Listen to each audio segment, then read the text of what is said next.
también a Daniel Marmolejo, productor, director, analista, a quien saludamos con mucho gusto. Ya llegó también para darnos sus comentarios, sus puntos de vista. ¿Cómo estás, Daniel? Buenos días. Querido Vicente, qué gusto saludarte a ti, a la extraordinaria audiencia de Sin Línea.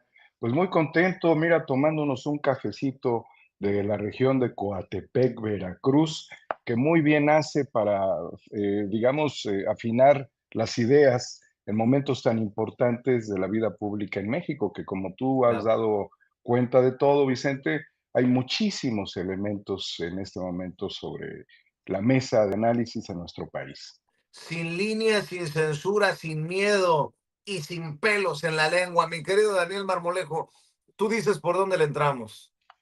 Mira, hay muchas cuestiones que son importantes y creo que una de ellas tiene que ver con un proceso electoral, que sería el proceso electoral luego de la etapa histórica de Andrés Manuel López Obrador como dirigente político. Ahora es la herencia que él ha dejado, su partido político, sus dirigentes políticos, sus funcionarios públicos, sus legisladores, tanto federales como locales, quienes tienen que dar cuenta de la cuarta transformación.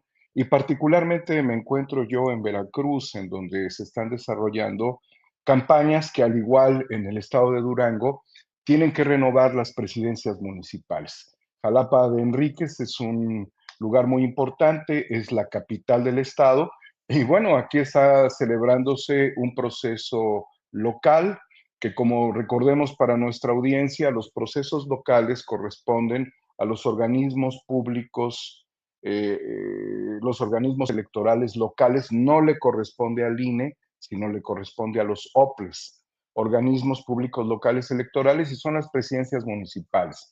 Entonces es un momento fundamental. Veracruz tiene 212 municipios, querido Vicente, y dentro de estos 212 municipios hay 10 regiones, y en estas 10 regiones es Jalapa, la capital, que también es conocida como la Atenas veracruzana, debido a que aquí se concentra la Universidad Veracruzana, los centros de investigación, y hay un gran movimiento cultural histórico en una ciudad tan emblemática como es la ciudad de Jalapa de Enríquez. Pero puedes ir al puerto de Veracruz, puedes ir a la región de las montañas, puedes ir a la región Totonaca, puedes ir a la región costera, toda la región olmeca que colinda con estados del sureste de nuestro país, hacia Tabasco, hacia Oaxaca, puedes ir a la región huasteca y vas a encontrar un movimiento político muy importante. En el caso de Jalapa, señalar que la candidata de Morena,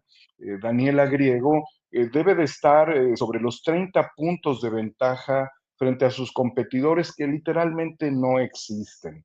Y también hay que señalar de manera categórica que pues esta ventaja es una ventaja que le va a dar seguramente la capital del estado a Morena, y gran parte de los municipios. Si mal no recuerdo, en la elección anterior fueron aproximadamente 150 y algo de municipios logrados por la izquierda, y hoy pudiera ser todavía una cantidad sumamente relevante, debido también al convencimiento de las políticas del gobierno federal y de las actividades y la contienda reciente donde Rocío Nale se impuso como la gobernadora del estado de Veracruz. Y no puedo dejar pasar de lado, querido Vicente, que este es un estado sumamente politizado. Y recordemos que hubo, y lo debemos de decir en su justa medida, un conflicto interno dentro de Morena entre la dirigencia estatal que apoya a la gobernadora y la dirigencia nacional, y algunos legisladores que habían jalado a Miguel Ángel Yunes Márquez como posible integrante de Morena, pero hoy queda ya descartada esa figura política, no trasciende dentro del estado de Veracruz, y es la izquierda la que se va solita y de frente en el camino del éxito. ¿Qué tanto va a ser esta guerra? ¿En qué se va a enfocar esta guerra entre los Yunes y la transformación? Pregunto porque, pues, el factor Yunes sigue pesando, creo yo, a lo mejor no tanto como antes, pero pues ahí está, ¿no? Y si ese factor operará en contra de la transformación o por la transformación, pregunto, ¿qué percibes? Mira, los Yunes son una familia que ha actuado para sus propios intereses históricamente. El caso concreto de Miguel Ángel Yunes Linares, que fue gobernador y que pues hizo muchas tropelías. Los Yunes todavía tienen cuentas pendientes que se están resolviendo en el marco judicial y uno de los casos más concretos sería, sin lugar a dudas, quien fuera su fiscal carnal, Jorge Winkler, quien se encuentra en un proceso judicial señalado por tortura.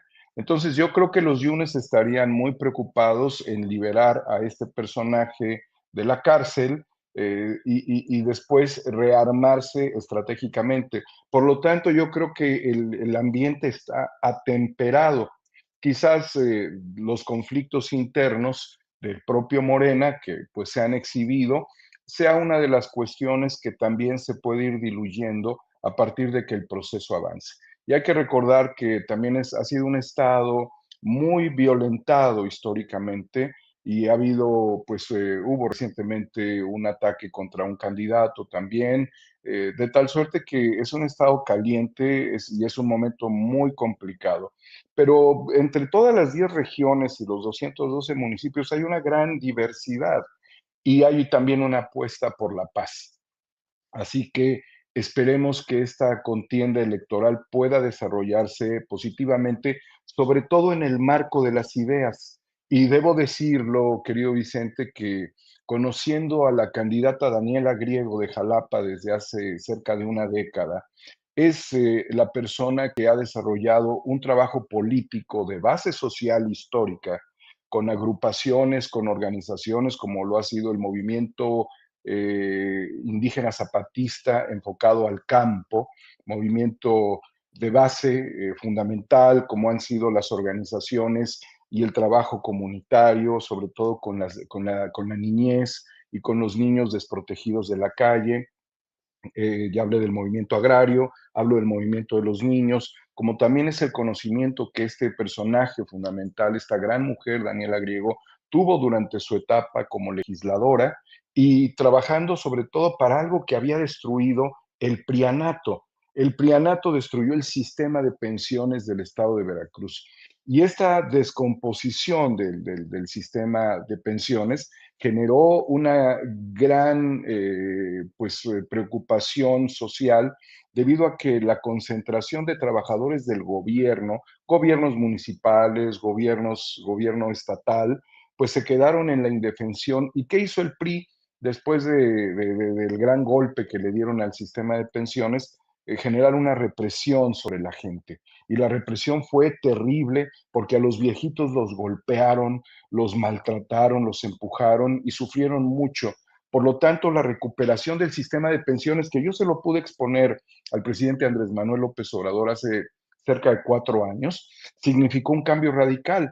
Entonces veamos qué lleva esta candidata al frente, que trabajó para ahora sí que trabajó para los trabajadores del Estado, que recuperó los inmuebles que estaban abandonados, que los pusieron como activos que generan recursos para los trabajadores.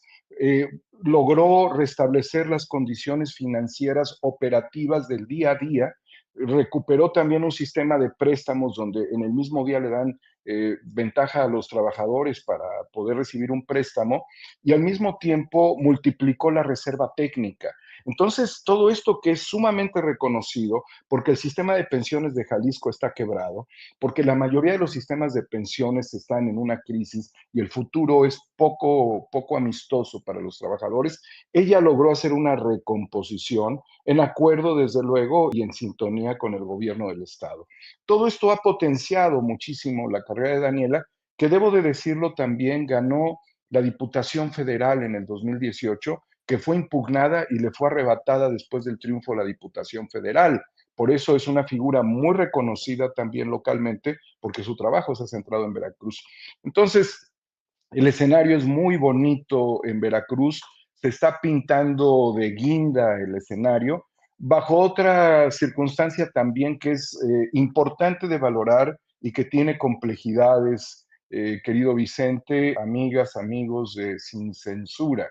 El hecho de que hay una ruptura aquí clara de la coalición histórica, juntos haremos historia, en el escenario de coalición.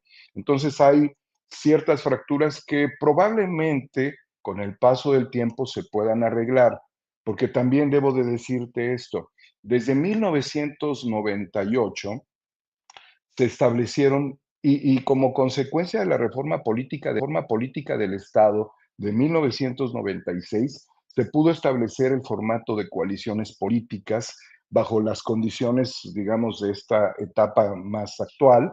Y en ese sentido, la izquierda ha activado siempre la coalición desde el año 2000 con la Alianza por México, desde Por el Bien de Todos, desde Juntos Haremos Historia. Entonces, ha sido un proceso muy importante de al menos tres partidos políticos. Hoy el Verde y el Partido Morena están coaligados, el PT no, pero espero yo que esto se pueda recuperar porque es necesario atender también la agenda federal y que las visiones, decisiones y propuestas, iniciativas que se han manejado en condición preferencial que envía el Ejecutivo de la Nación puedan ser atendidas en el escenario de coalición. Es muy importante.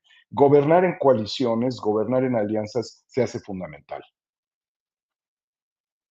Así es, y alianzas que muchas veces son malentendidas por lo manoseadas que han estado históricamente en nuestro país, ¿no? Desde ese pragmatismo perverso.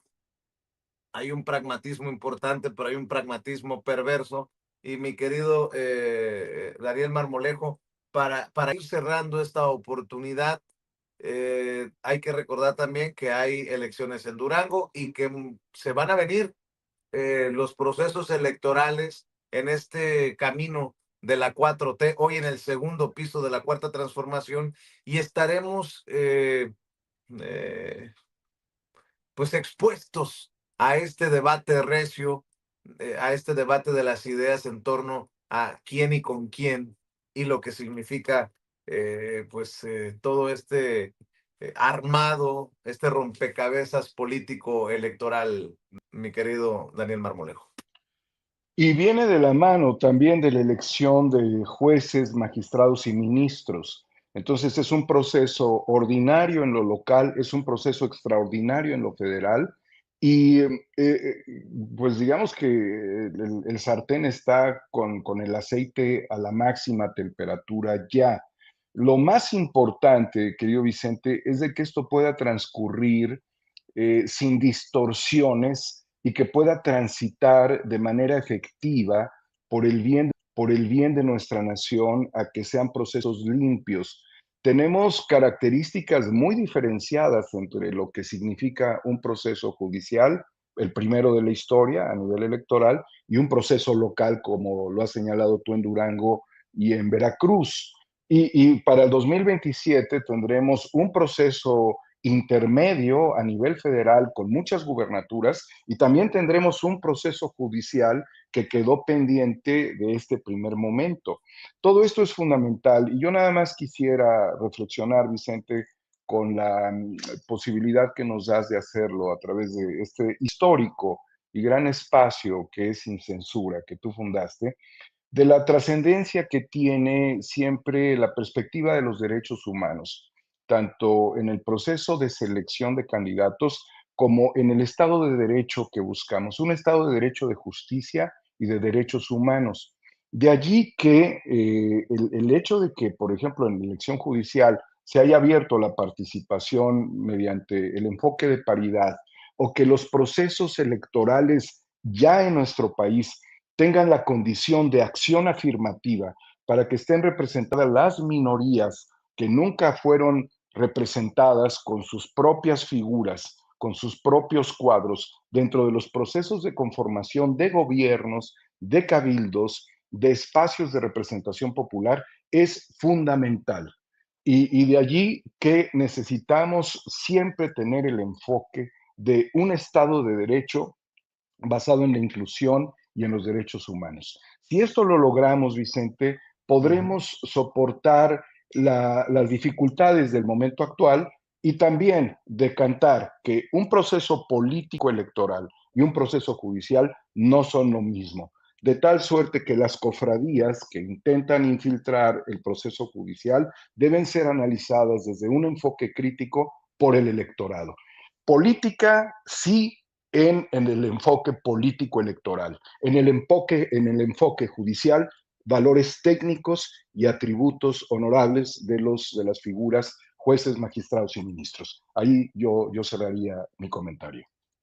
Nada más para cerrar, quiero decirle que me apena mucho a usted que nos está viendo y escuchando, que YouTube siga con sus marranadas, así como muy temprano la gente se queja de que lo saca del sistema YouTube, que les corta la señal. Ahora entiendo por qué se cayeron los números a más de la mitad.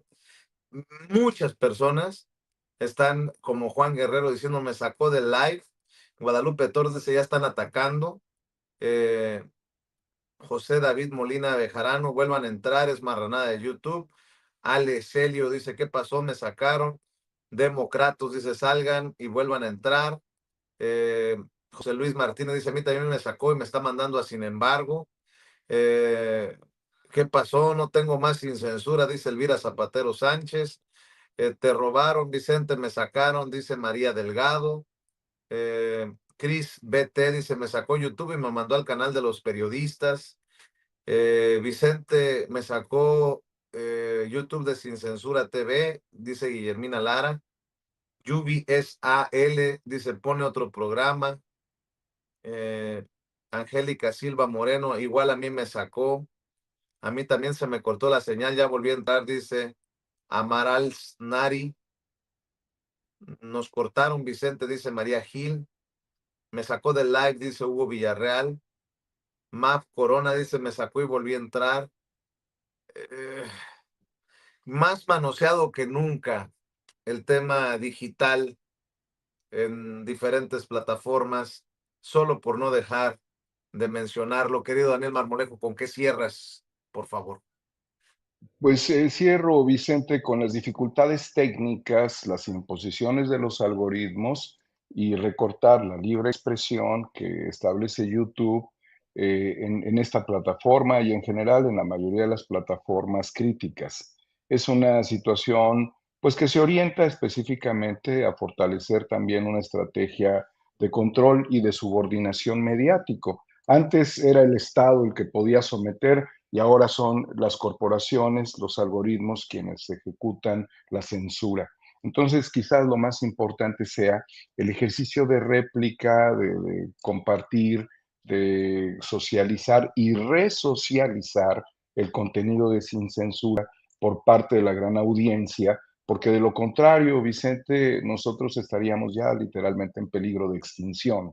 Y eso es muy grave y tenemos que luchar contra ello. Esto es lo que quizás el Estado mexicano todavía no ha comprendido o ha comprendido relativamente, la necesidad de darle garantías a las plataformas y de establecer leyes, como en otros países, que reglamentan el respeto a la libre expresión de los espacios creados dentro de jurisdicciones, dentro de espacios de distintas naciones que buscan por todas las vías, mediante legislaciones, evitar que nos pasen cosas como esta, que es el desvío intencionado de tu plataforma a través de YouTube a otras plataformas para romper la cadena lógica de información que se está generando de forma orgánica, de forma estructural y de forma libre de pensamiento que se expresa.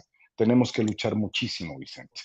De 15,000 a 8,000 personas Es una barbaridad, es una de, bestialidad. de cerrar, así de abrir y cerrar los ojos. Algo habrás de estar diciendo que no gusta a Daniel Marmolejo o Bueno, algo, nosotros decimos. Pero así las cosas y no es nuevo tampoco, hay que no, decirlo, ¿no? no es nuevo. Tenemos que seguir luchando y bueno, y si son 15,000, Vicente, pues que sean 30,000, ¿no? Para que nos Así quedemos es. nuevamente en 15,000. Yo creo que esa es la gran apuesta que tienes en este momento. Gracias, Daniel. Estamos al Fuerte pendiente. abrazo. Seguimos Cuídate. reportando desde Veracruz y posteriormente Durango. Hasta pronto. Gracias, Daniel Marmolejo, hablando con nosotros sin censura.